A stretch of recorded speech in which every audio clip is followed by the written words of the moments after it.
How's it going, everybody?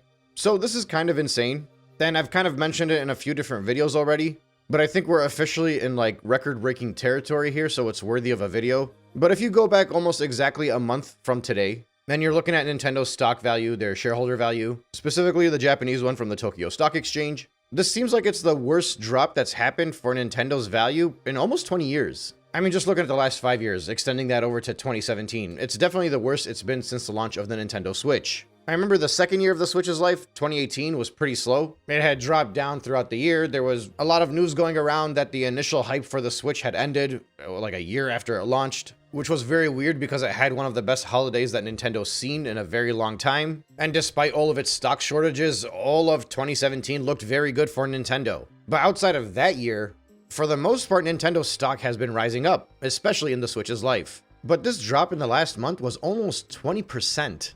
That's huge. And to put things into perspective, the drop over the last 6 months was 21%. So really, of the last 6 months, this was the biggest moment. And it's kind of crazy because this takes the value of Nintendo's stock back down to effectively what it was in April. So you see like a nice little rainbow arch that shows the hype building up from after the announcement in the April Direct, peaking in August. And since then, it's just been working its way downwards with a few bumps along the way, with the drop in the last month being the equivalent of the spike that we saw after the pre-orders went live. And it's actually kind of wild just how big of a drop it is. Like if you look at the chart over the last 5 years, even with some of the steepest buildup that we saw with the rumors that were generated for the launch of the Switch 2 leading up to it, you know, some of those spikes that we saw in November and December and January, right before the initial trailer of the Switch 2, those were considered massive spikes for Nintendo shareholder value. And of course, they were all done by like breaking news being generated, random headlines coming into fruition and pushing them upwards, and all around silence on Nintendo's end just for months building up as much hype as they can so that when they do make an announcement,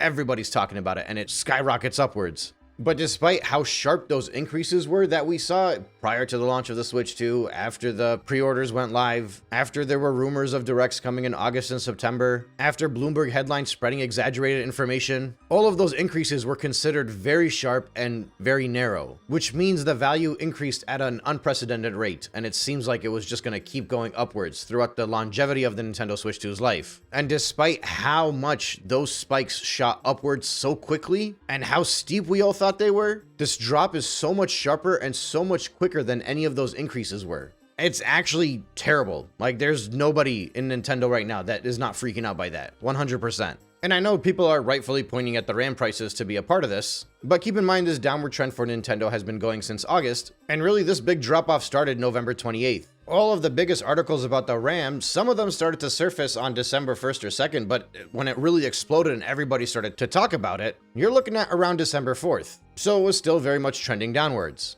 And of course, as time went on, news everywhere started to reflect that the PS5 was performing better than the Switch 2 during the months of November and potentially early December, so it just kept piling up on that drop-off. And now that we're reaching close to the end of the year, it'll be very interesting to see how this continues on in the early months of 2026. I remember in late August and September is when I first started mentioning all of the stock value information in my videos, and I kept insisting that the stock value was going to be working its way downwards and continuing to trend downwards through the end of the year. And a big reason why I started to mention the stock value is because people were using the increase in Nintendo stock as a counter argument to my videos and my discussions, saying that it was ridiculous for me to assume that the Nintendo Switch 2 would not sell well because investor confidence was at an all-time high because the Nintendo stock value was at an all-time high. But I told people that the market was artificially increasing because of all of the hype around this new launch. And people were buying in strictly because it was just such a hot topic and all of these headlines were breaking records and everybody just kept investing more and more. And every time something would fade away from that hype, it would start to drop downwards, there would be like another ounce of breaking news to try to get it to push back upwards. But obviously, at some point, the market has to correct itself. And the question is right now whether or not that value has been corrected, because the year-to-date value for the Switch stock right now is up around 15 or 16%. This is what you would expect from like a healthy, natural rise in a stock value, but one that's being pumped unnecessarily through breaking news and artificial hype and unnecessary pumping. That's what we were seeing in August when Nintendo fans were really trying to push the narrative that investor confidence was a reflection of how good the Switch 2 was doing. And in that August timeframe, the stock value was almost at a 70% year-to-date increase. So I knew it was absurd of people to assume that this was like what Nintendo's new norm was going to be, their new benchmark. It shot up way too quickly, which naturally meant it was going to be dropping back downwards.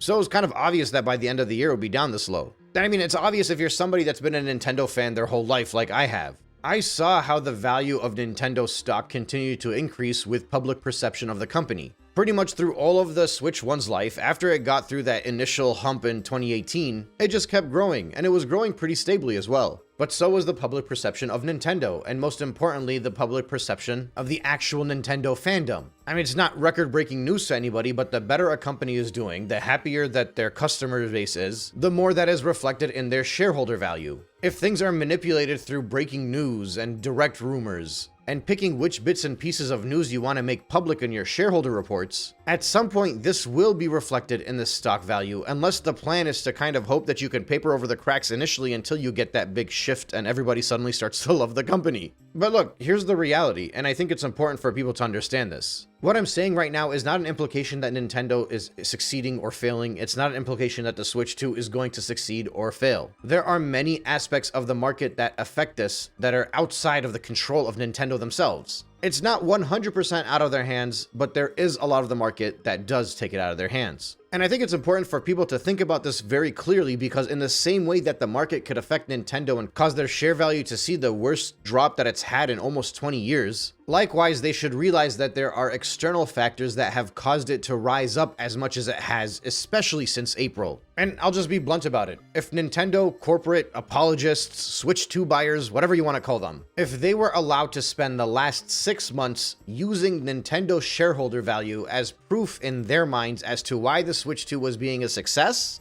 playing by their own rules, I'm allowed to talk about this worst drop-off because I know they're not going to come back now and talk about how this is going to lead to Nintendo's failure. It's funny because they're incorrect when it's beneficial for them to be incorrect, but when it's damaging for them, all of a sudden they want to talk about external market factors. It's kind of funny because it's the same thing with how they have been approaching VGChartz since the launch of the Switch 2. So for those of you that don't know, and if you've been following this channel for the past 6 months, you should know, VGChartz, while what they do gather is beneficial, it's actually not a reliable source. They are very much estimates that they make that are not to be taken at the same value as something like Circana or even Famitsu.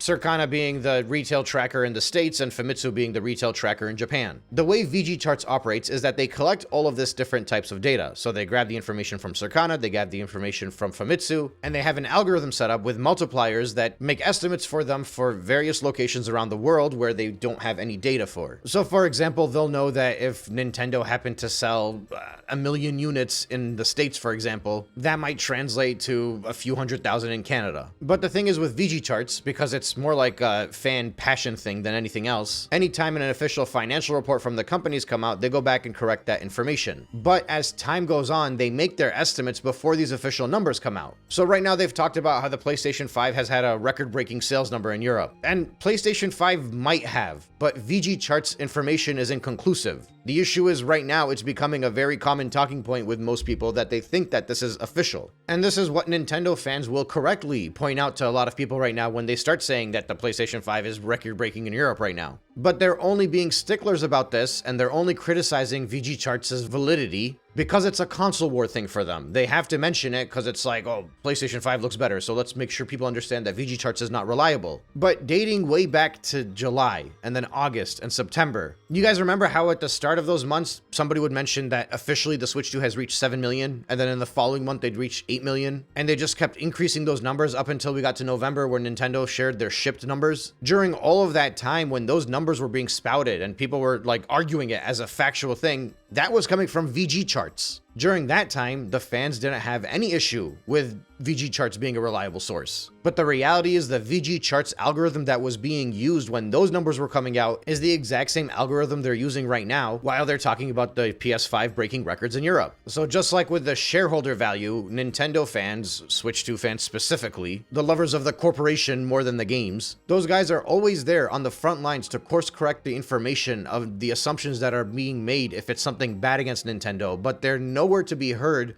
when it's something positive that's false. This is effectively how misinformation is spread and how it's been being spread since the Switch 2 was launched. But if you ask them right now, they'll still talk about how the Switch 2 might have had a bad November because people said that the games were $90 back in April. Even though within like a week, everybody realized that it was not going to be $90 for a Switch 2 game. But they'll still go around and talk about everybody that's critical about Nintendo for the actual terrible stuff that they're doing, including $80 Mario Kart, which, by the way, plus tax is closer to $90 than $80. But they'll ignore all of the valid criticisms of Nintendo, and all they'll do is point at something that people had gotten wrong for like 3 days back in April. And they'll claim everything is misinformation. But honestly, it's no surprise. This is why eventually the sales numbers for the Switch 2 caught up to the lack of actual hype for the console. This is why the clear tone around the company online is still very much negative. And the vast majority of people do not want to buy a Switch 2 because all of the criticisms that people have for Nintendo that they tried to sweep under the rug, it's all very much there and very much justified and very much truth. It's all a reality. Once we get these December numbers, by the way, there's a very likely chance that the Switch 2's first year will be worse than the 3DS's first year. Which is funny because by the time you get to July 1st on the 3DS's launch year, and then you get to July 1st with the Switch 2's launch year, the Switch 2 actually had a lead. So even though the 3DS launched 3 months earlier, because of the stock available for the Switch 2 starting from June, it caught up immediately and surpassed the 3DS. But now when we get the December numbers, it's either going to be the Switch 2 is losing slightly from the 3DS, or it might be, if it's lucky, slightly surpass the 3DS. But the big difference between the 3DS and the Nintendo Switch 2 is that the Switch 2's numbers have overwhelmingly been launch heavy because of that initial stock. And that's why when we got to the holidays, nobody wanted to buy it because you got all the enthusiasts out of the way. Or rather, all of the enthusiasts that were willing to buy it. The enthusiasts like you and I,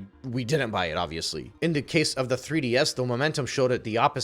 It launched, it had a bad start, it kept going downwards, and then Nintendo dropped the price and they released some good games, and that's when it started to completely climb upwards, and it continued to go upwards. Right now, what I'm trying to see is when that big shift is going to happen for the Switch 2. Obviously, I'm specifically talking about Western markets right now, especially America. Because many people thought it was going to be happening in October when Pokemon launched, but when Pokemon launched, it was actually the fewest amount of consoles sold on a specific month when a Pokemon game is launched in history. And I discussed that in my videos, and what everybody kept insisting, because it launched in October, they're like, it's not a holiday title, so that's why it's not as high. So they kept arguing that the numbers in November were going to more than make up for the loss in October in comparison to previous Pokemon launches. And then obviously that led to the worst November when you consider total units sold. Anyway, the point is that everything for Nintendo is on a downward trend right now. Sales numbers, public perception, stock value, everything. And it's a complete shift in comparison to last year at this time